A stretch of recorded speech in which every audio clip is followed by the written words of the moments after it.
Richard, keep my wedding rings and tell Alex and Jacob how much I loved them, and that this is not their fault. I can't do this anymore. I love you. Please understand. I just can't do this anymore. Suicide, the final act of those who feel life's problems are so overwhelming that the only way they can cope is by ceasing to cope entirely.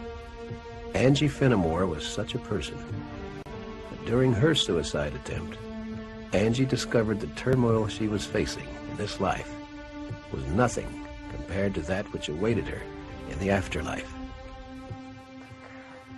Hell is a matter of suffering, and I was in hell long before I took my life. Where I went was just a manifestation of what I was already experiencing. I wanted so badly just to end my life and to be done, and what I found was that I took all that with me, and it was multiplied, just intensified beyond anything that we even have the power of understanding in this life. And so it was absolutely the worst thing I could do. There was no escape. Angie was the product of a dysfunctional home. Her mother left early on, and Angie assumed the responsibility of taking care of her younger sister and her father, an alcoholic.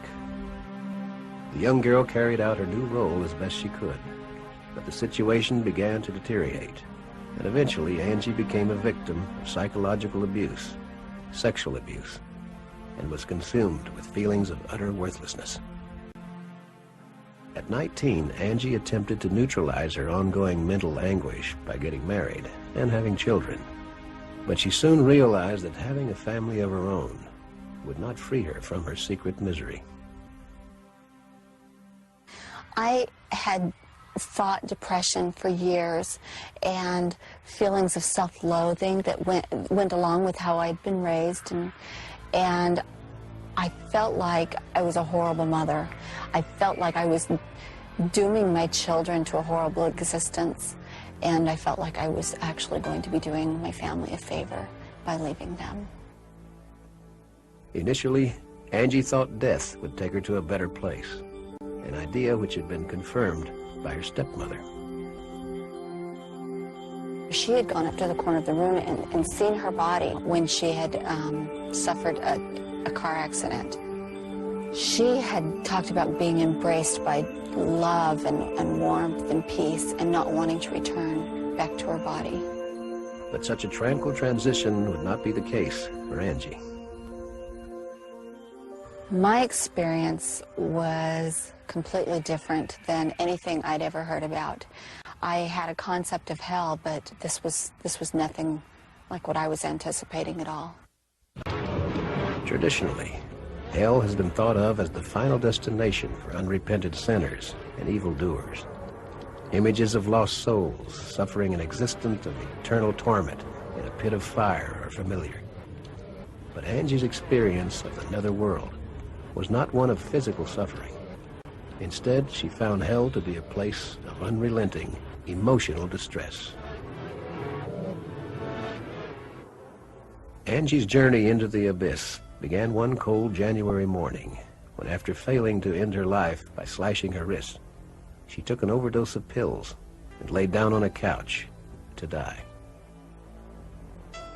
When I was dying, I could feel this tremendous energy encompass me, and I could feel my spirit and my body separating. And it was very powerful and far more real than anything I've experienced in this life. As her spirit left her body, Angie became aware of images racing toward her. What I saw was actually my very first memory, and that was of being born. And I saw my mother looking at me and cradling me, and then I went through every moment of my life just exactly as I had lived it, only I felt everybody's feelings.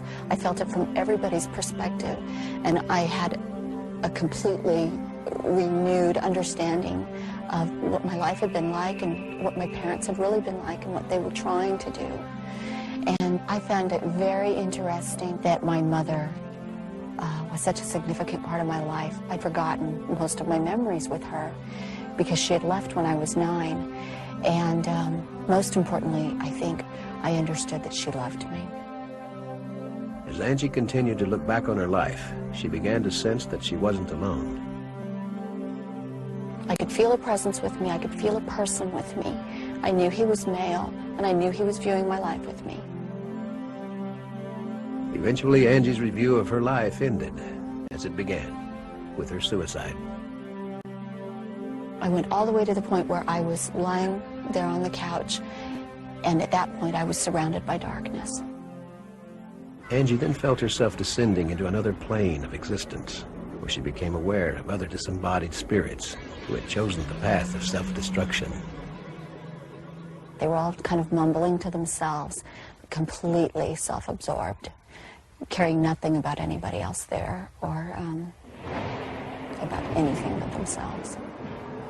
What was going on was that these people were reliving this worst experience over and over and over again, reliving this agony that they were in, this turmoil, whatever it was that had caused each of them to take their lives. Angie, as well, might have been doomed to this ironic existence for all eternity had she not been called upon. I heard a voice, and it said, "Is this what you really want?" And I looked to see where the voice was coming from. The words had come from above. I could see a pinpoint of light that looked just like a little star, and it grew in intensity and came toward me very quickly. But the light wasn't a star. It was a being who was made of light. And as he approached, I realized that this was God. I didn't have to be told. It was like the universe reverberated his name. And then he said, "You can't take your life. It's not yours to take. And life is supposed to be hard. You have to pass through these things. All of us have done this." And I was filled, as he spoke to me, with understanding about the purpose of life and what we're doing here and how important it is to think about how you treat other people. And then I felt another presence standing next to him. And I realized it was the same being that had been next to me during my life review. Though Angie could not see this second presence, she sensed an inexplicable connection with him. I could feel this incredible love and peace and compassion coming from him, and pain as well. And I knew that this was for what I had done. And then I heard him say, and I still couldn't see him, but I heard him say, "Don't you understand? I've done this for you." And when he said those words, I understood that I was in the presence of the Savior of the world. And I could feel what he had done for me. I was taken into that experience, into when he suffered for me. And I caught that moment of his life and understood that this was a very real and literal thing that had happened. And then I was shown what would happen to my children if I were to take my life and remain dead. And my oldest son in particular was harmed so terribly by the grief and the pain that he would have to suffer through his life that he was rendered incapable of even completing his mission here successfully. With the knowledge of the potential fate of her children, Angie's desire to die disappeared. And it was at that point that I was ready to come back. I think I just needed to understand that my life is not my own, that what we're doing here is so important, and every life that we touch is important. Angie's return to her body was instantaneous. When I came back, I rushed very quickly through the darkness, and when I opened my eyes, I was lying on the couch, and I could feel all the pain that I'd experienced, the drugs that I had taken, and my husband was coming through the front door at the same time. Looking back on the incident, Angie now realizes how she came to a place where she felt the need to kill herself. I didn't get there because other people had done things to me as much as that I had chosen not to overcome things that are intentionally given to us, problems, things that we need to overcome so that we can grow. I still have trials that I have to overcome, but the important thing is to find happiness and to actually make happiness. Recently, Angie gave birth to her third child, David, and the happiness which his presence has brought to her is clear. I've often wondered how come I was permitted to come back, and all I can really say about that is that I am filled with gratitude that I was. I don't know for sure. All I know is that I still had purpose here, and that I was important, especially to my children.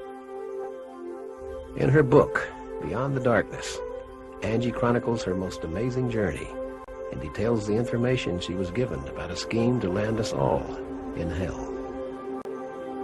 One of the things that I was told is that there is a being of darkness, that he's very organized and that he has concourses of dark angels that assist him, and their main purpose is to thwart the plan of God, to direct those of us who are here in mortality to do harmful things.